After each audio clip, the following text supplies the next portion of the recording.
So guys നമുക്കൊന്ന് പ്രീമിയറിലോട്ട് പോയിട്ട് വന്നാലോ. ഞാൻ ആക്ച്വലി അവിടെ പോയത് എനിക്ക് ഡെയിലി പ്ലാനർ, ഒരു ഡയറി അതുപോലത്തെ മേടിക്കാനാണ്. അപ്പം ഞാൻ ഒരുപാട് ജേണൽസ് കണ്ട്, ജേണൽ ആർട്ട് ഇതുപോലത്തെ. അതെനിക്ക് ഒരുപാട് ഇഷ്ടപ്പെട്ടു. പക്ഷേ അത്ര അഫോർഡബിൾ പ്രൈസ് അല്ലായിരുന്നു, അതുകൊണ്ട് ഞാൻ മേടിച്ചില്ല. പിന്നെ ഞാൻ ഒരുപാട് ക്രാഫ്റ്റ് ഐറ്റംസ് ഒക്കെ കണ്ട്. ഇത്ര ഉണ്ടോയെന്നൊന്നും എനിക്ക് ആക്ച്വലി അറിയില്ലായിരുന്നു. ഇതൊക്കെ എന്തിനാന്ന് പോലും എനിക്ക് അറിഞ്ഞുകൂടാ.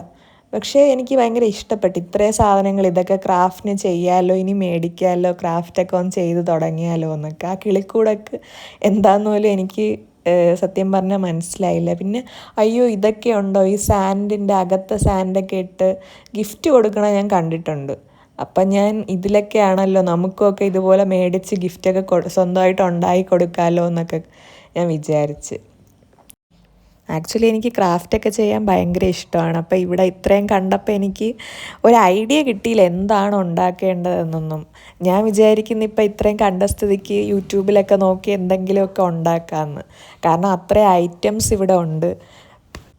പിന്നെ ഇപ്പോൾ ഒരുപാട് പേര് യൂട്യൂബേഴ്സ് ആയിരുന്നാലും എല്ലാവരും ക്രാഫ്റ്റ് ചെയ്യാനും ഏസ്തെറ്റിക് ആക്കാനല്ലേ കൂടുതൽ നോക്കണം. അപ്പോൾ എനിക്കും ഒന്ന് ഏസ്തെറ്റിക് എല്ലാം എന്തെങ്കിലും ജേണലിങ്ങിന് ഒട്ടിക്കുന്ന സ്റ്റിക്കേഴ്സോ വാഷി ടേപ്സോ അങ്ങനെ എന്തൊക്കെയോ പറയും, അതൊക്കെ ഞാൻ അവിടെ കണ്ട്. പിന്നെ ഒരുപാട് ഗെയിംസ് കണ്ട്.